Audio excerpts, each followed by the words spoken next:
I stood in line at gate C-27, watching the departure board flicker between on time and now boarding. I was in plain clothes, dark jeans, a button-down, and an old leather satchel. Nothing about me screamed federal inspector. That's how I liked it. My name's Marcus Langston. I've been with the FAA for 15 years. Lately, I've been part of an internal compliance program, boarding random flights undercover to evaluate airline staff, especially at high-traffic airports. Today was one of those days. I had my credentials tucked safely in a hidden sleeve of my satchel, next to a worn copy of my passport. That passport had been through more terminals than most flight crews.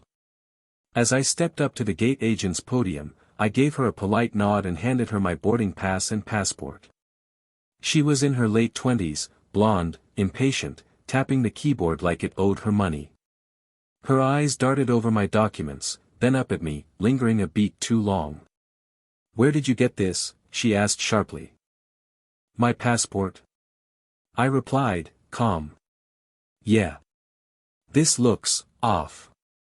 I raised an eyebrow. "It's been scanned dozens of times. No one's ever had an issue." She frowned, then, before I could say another word, ripped the passport straight down the middle. I froze. My fingers twitched at my side. "What did you just do?" She gave a half shrug, clearly annoyed.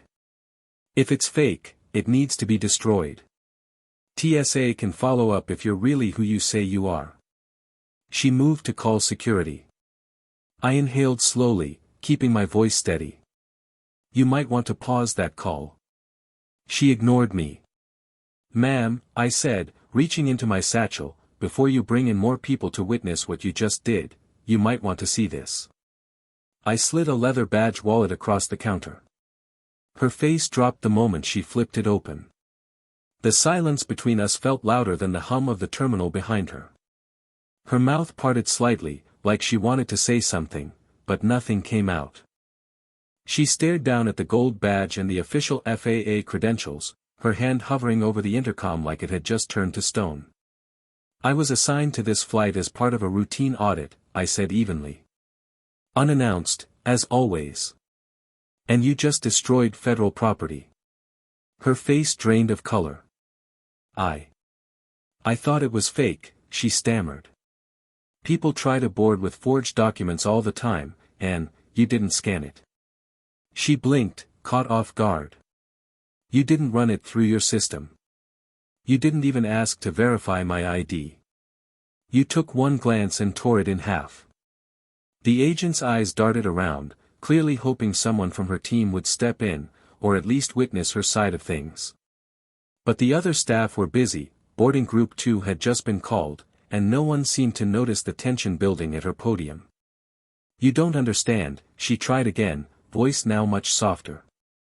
"They trained us to be vigilant, and sometimes we have to make a judgment call." "I understand judgment calls," I said. "I've made them at 30,000 feet when things are on fire. But I don't make them based on gut feelings or quick looks. I make them based on facts." She lowered her gaze, finally quiet. I pulled out my phone and tapped a few notes. "Name?" "Samantha Wells," she muttered. "All right, Samantha. You'll be mentioned in my report. You'll probably be contacted by your supervisor and someone from the Federal Liaison Office. You'll have a chance to explain everything." "Wait, please," she started, her voice trembling now. "Can't we just forget this happened?" I gave her a long look. "You tore up my passport," I said quietly. "You didn't just inconvenience me, you committed an act that could have gotten someone detained, blacklisted, or worse, all because you didn't like how something looked." Then I leaned in. "And the worst part? You still don't see the problem." Before Samantha could reply, a man in a navy blazer with an airline badge clipped to his belt came rushing over. He must have caught wind of the tension, maybe from the agent's posture, or the way I hadn't moved an inch from the counter. "Is there a problem here?" he asked, trying to keep his voice light but clearly scanning the scene for damage control. "There is," I replied, without looking away from Samantha. Your gate agent just destroyed my passport without verifying anything. And I'm an FAA inspector. His smile faltered. Excuse me. His eyes darted from me to the torn passport still lying on the desk, then to the badge I'd placed in plain view. I let the silence speak. He picked up the pieces of the document carefully, like they might burn his fingers. Ms. Wells, he said slowly, did you? I thought it was counterfeit, she mumbled, shrinking behind her monitor. I made a judgment call. He looked ill. You didn't scan it? No, did you check with security? Ask for backup. A supervisor? No, he rubbed his temples. My God, I stepped back slightly, giving him room. I need to board that flight. But first, I want you to document this. Every detail. Take her statement. Preserve any surveillance footage. And I want your name, too. He straightened. I'm Patrick Morales, shift supervisor. I'll make sure this is filed immediately. Good, I said. Because when my report lands on your airline's desk tomorrow morning, I don't want a single gap in the timeline. Patrick nodded quickly, pulling out his tablet and beginning to log the incident. As I moved to the side, another gate agent, one who'd clearly overheard some of the conversation, whispered, Sir, we'll get you on board right now. You'll have priority. I turned to her. Not because of status. Not because of who I work for. Because that's how every passenger should be treated, with basic decency and due process. She swallowed hard. Yes, sir. I walked toward the gate. But I wasn't done yet. As I stepped down the jet bridge, the weight of the moment lingered in my chest, but not from anger. From disappointment. I'd seen plenty over the years, mechanical failures, mid-air emergencies, procedural breakdowns. But this? This was human error in its rawest form, carelessness dressed up as authority. The flight attendant greeted me with a warm smile. Welcome aboard, sir. I gave a polite nod and headed to my seat, 2A. First class. Not because I requested it. I never do. But apparently someone from the ground crew had upgraded me during the scramble. Probably Patrick. The plane was only half boarded when the captain stepped into the cabin. He looked down the aisle, spotted me, and approached with quiet purpose. Mr. Langston, he said, keeping his voice low. Yes. I just received a message from the ground. I want to personally apologize for what happened back there. It's unacceptable. Appreciate that, Captain, I said. It's not your fault. But it does reflect on the airline. You're wearing the same logo she was. He nodded, not defensively, but solemnly. Understood. We'll make sure this doesn't get buried. That's why I'm here, I said, tapping the side of my satchel. He gave me a look of understanding, then returned to the cockpit. By the time we pushed back from the gate, Samantha Wells was still inside the terminal, now replaced at the counter by another agent who couldn't look me in the eye as we taxied away. I stared out the window as the engines roared and the city fell away beneath the clouds. People often assume my job is about aircraft inspections, compliance audits, and regulatory code. And sure, that's part of it. But today reminded me of something deeper. Sometimes the real inspection isn't the plane. It's the people trusted to get us there. Back in D.C., I walked straight into the FAA's Office of Compliance the next morning, no coffee, no small talk. Just the facts. I filed the report under Gate Agent Conduct Passenger Rights Violation, Category 2. Normally, that designation covered incidents like verbal abuse or refusal to accommodate a traveler with disabilities. But what Samantha Wells did?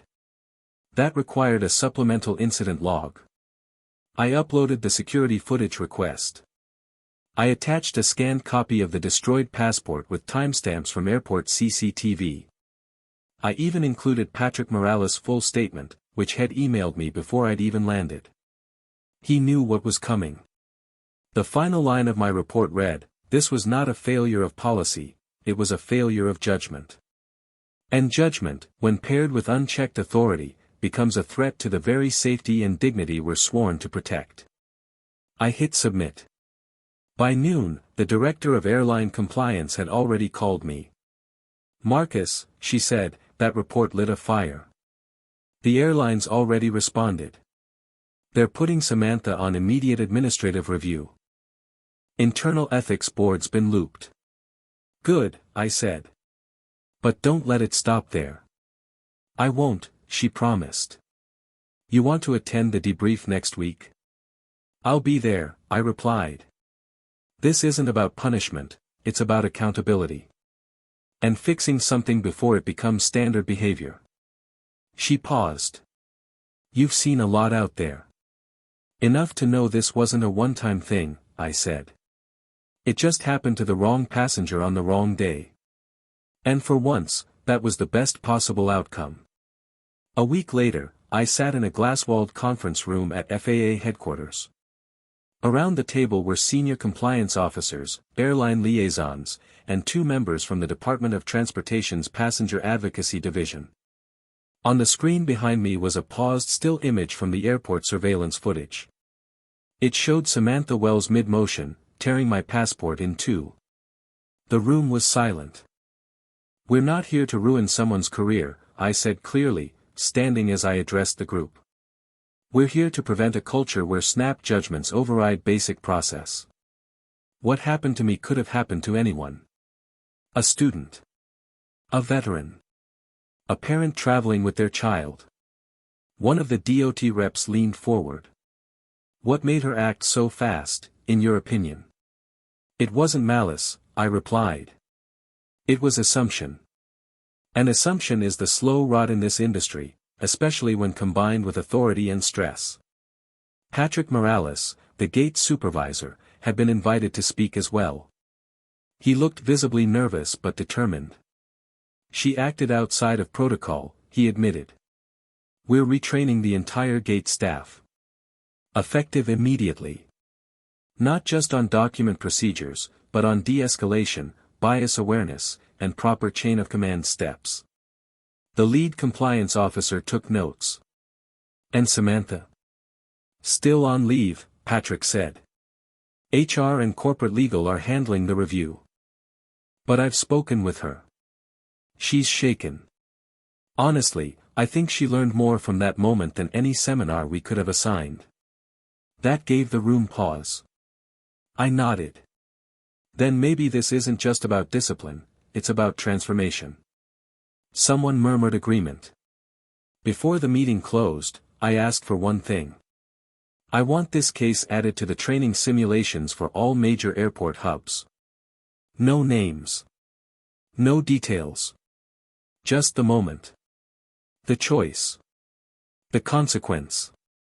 Let it be a mirror for others." They agreed. And that was enough. The envelope in small, careful script. Inside, a single page. "Mr. Langston, I know I'm probably the last person you want to hear from, but I needed to say something I didn't have the courage to say at the gate that day. I was wrong. Deeply wrong. I didn't follow procedure.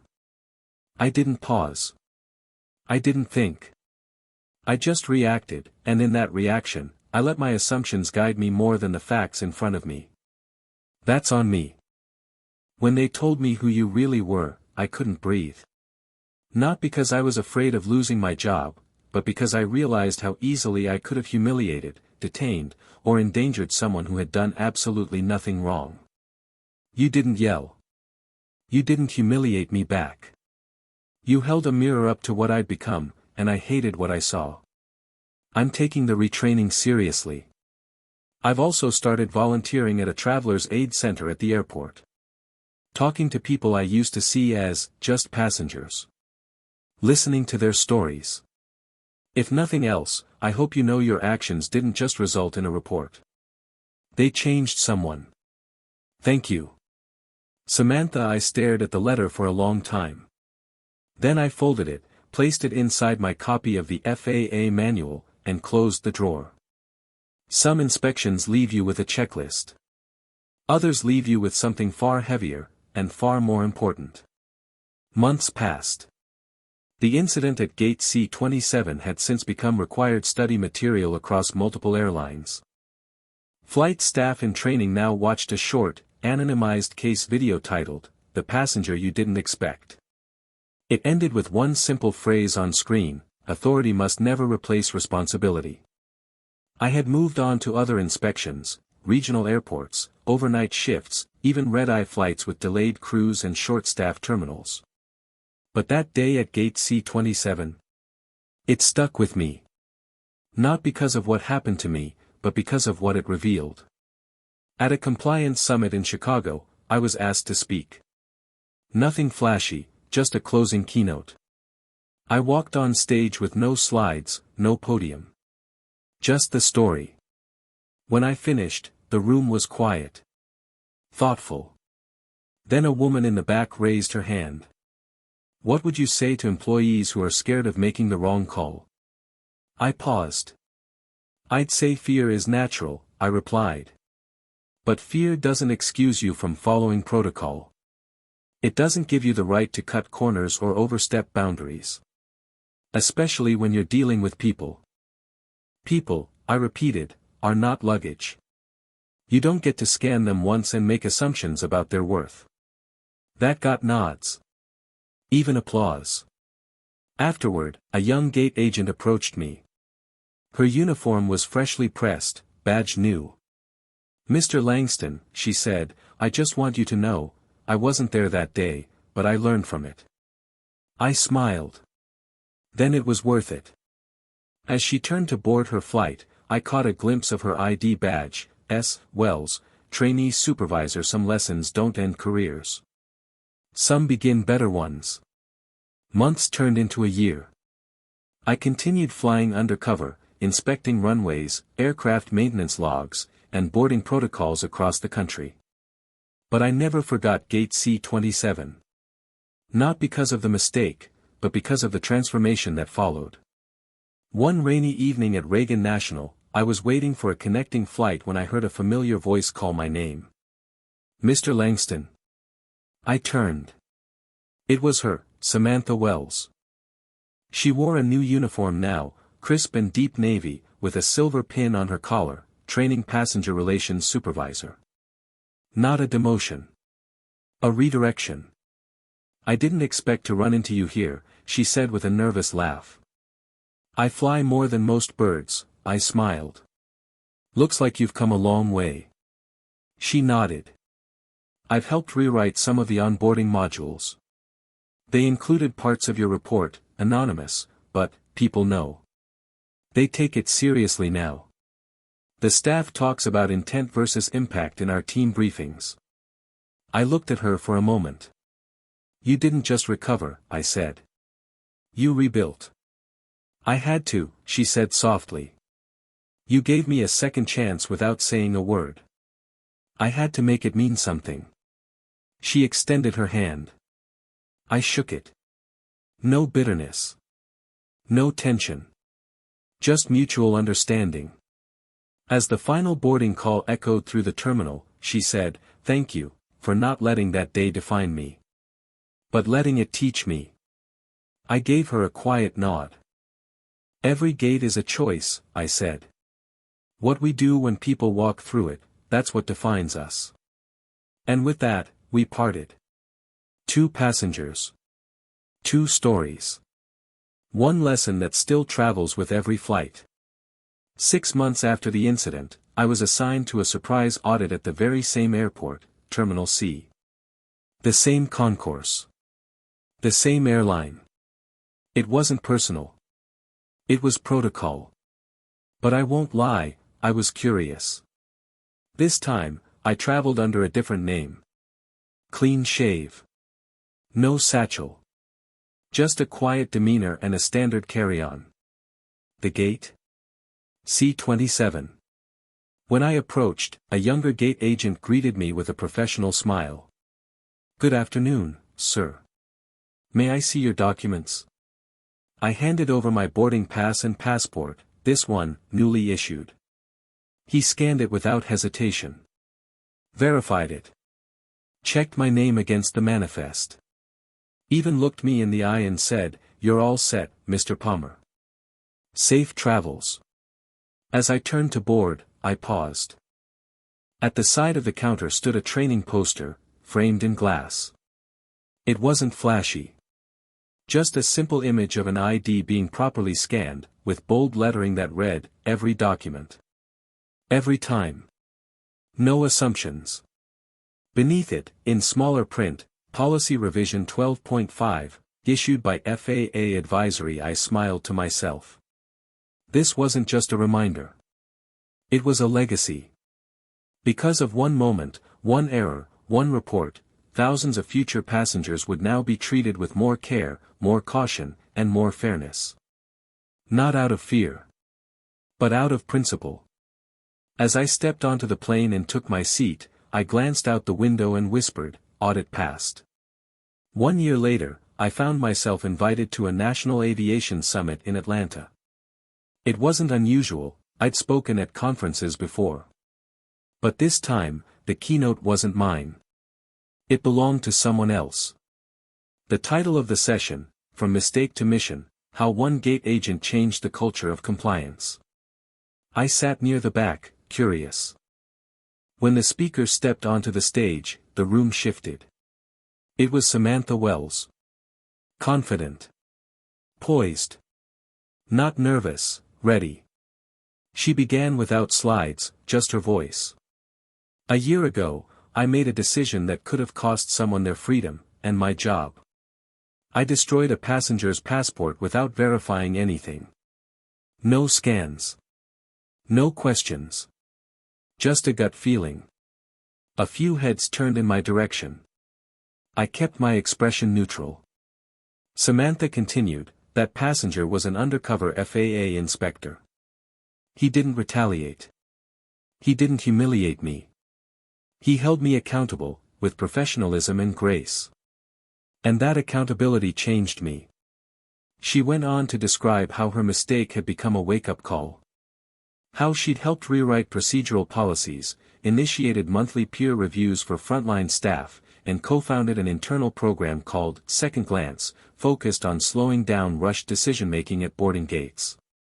The audience was silent, listening. Moved.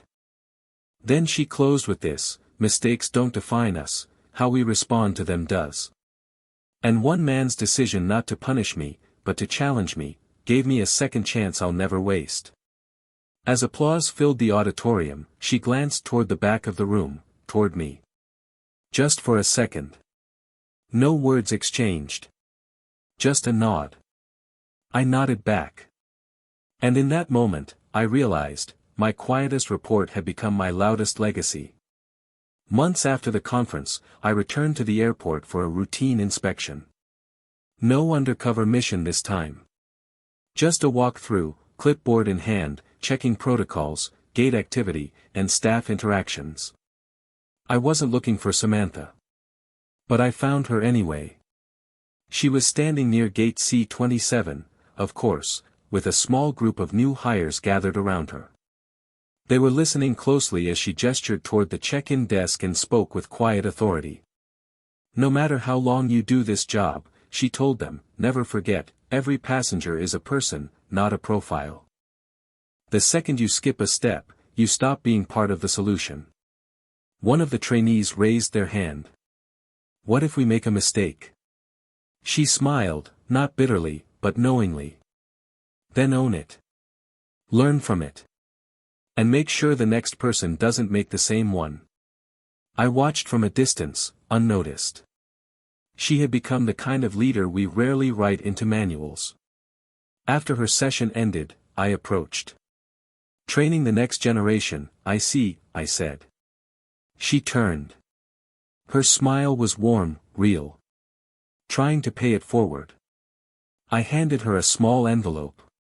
"What's this?" she asked. "A copy of the final FAA bulletin your case helped inspire," I said. "Your work is now national policy.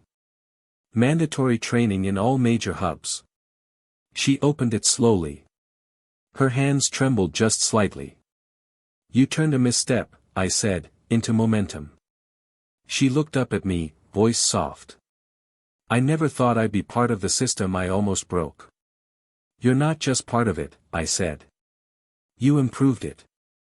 We shook hands again, this time not as inspector and agent, but as two people who had faced the worst of a moment and built something better from it. As I walked away, boarding pass in hand, I heard one of the new hires ask her, "Hey, was that really the guy from the story?" Samantha replied, "Yeah. But he's not the story anymore. You are. Every day you show up, you write the next chapter." I smiled and stepped onto the jet bridge. Some lessons live in policy. Others live in people. And this one? It will fly farther than either of us ever imagined.